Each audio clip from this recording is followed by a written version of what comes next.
Misi. Iya.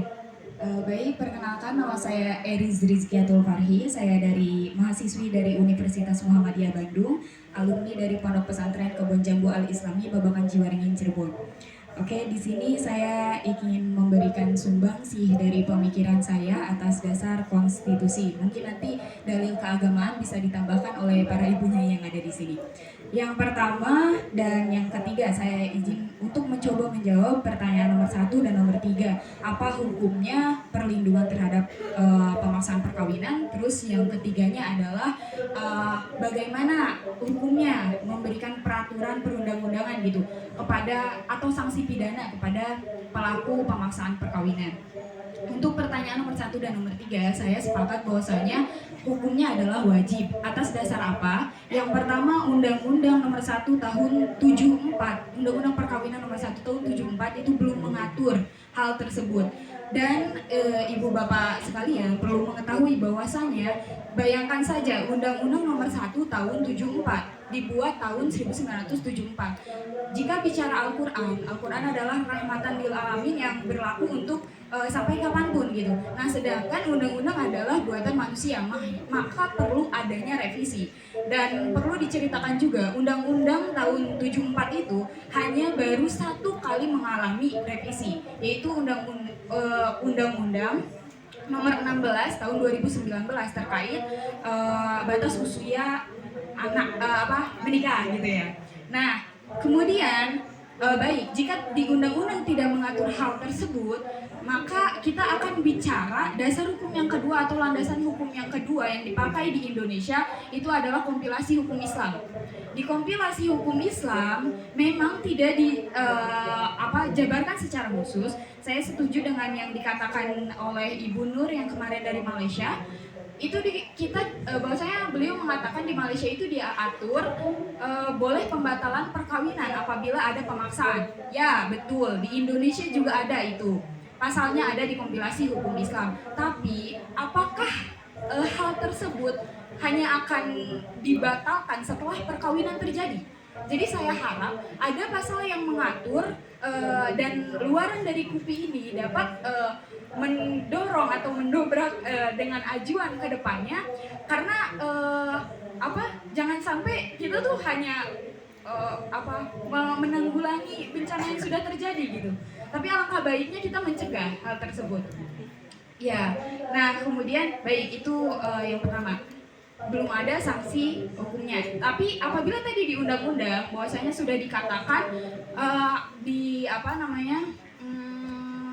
arti atau definisi pemaksaan perkawinan tadi sudah diatur gitu. Ada sanksinya, harus bayar 200 juta, ada harus dihukum. Nah, saran saya di sini setelah ada pertemuan ini, doronglah ke pemerintah untuk melaksanakan dan benar-benar mengaktifkan pasal tersebut, karena ketika data di lapangan pasal tersebut itu masih belum diaktifkan seperti itu. Nah, kemudian saya juga akan berbicara terkait fakta lapangan. Fakta lapangannya bagaimana? Saya yang pertama akan menyampaikan dari penelitian saya di Pengadilan Agama Garut. Jika kemarin dikatakan di Sukabumi hampir 80% dispensasi nikah. Ibu bapak di sini dispensasi nikah itu adalah untuk mengajukan pernikahan yang disetujui oleh negara dengan datang ke pengadilan agama. Nah, dispensasi nikah saya berani bilang 90% disetujui. 1 bulan saya penelitian di sana, semuanya diterima. Hakim di sana hanya menanyakan, bahkan 1 kali bertanya, kenapa bapak setuju gitu. Nah, kemudian anaknya untuk melakukan dispensasi nikah gitu, nikah muda, kenapa? Bapaknya hanya menjawab, saya mah takut zina, udah ketemu katanya, udah sering pacaran dan semacamnya. Kemudian hakim langsung ketok palu. Itulah yang ada di lapangan. Kemudian apabila di sini dikatakan, oh mbaknya hanya penelitian selama 1 bulan, tidak. Saya juga melihat data di pengadilan tersebut. Hampir 1 tahun itu diterima semua, hampir diterima semua gitu ya. Iya, 90%, makanya saya bilang seperti itu. Nah, kemudian itu fakta lapangan yang pertama. Sekarang ada fakta lapangan yang kedua yang cukup menarik, menggetarkan hati saya, makanya saya berani bilang di sini, karena saya pernah tinggal di tempat tersebut hampir ada pondok pesantren.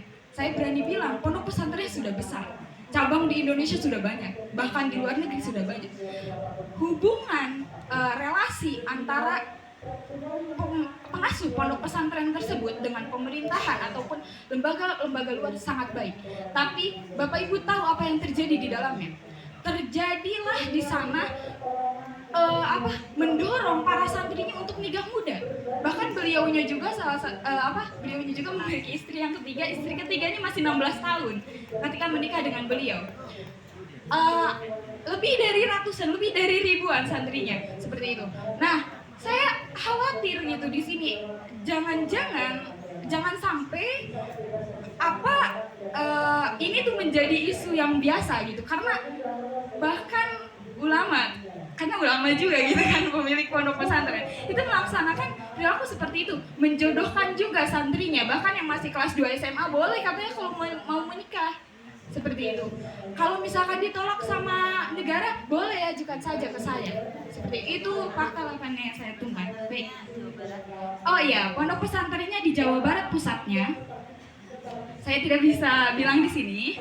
Baik, cabangnya sudah di mana-mana, di luar negeri juga sudah ada. Mungkin yang di luar negeri tidak dilabelkan pondok pesantren seperti ini, tapi santrinya sudah banyak dan terselubung. Baik, cukup sekian dari saya. Mohon maaf apabila ada salah kata. Nun wal qalami wa ma yasturun. Akhirul kalam, wassalamualaikum warahmatullahi wabarakatuh.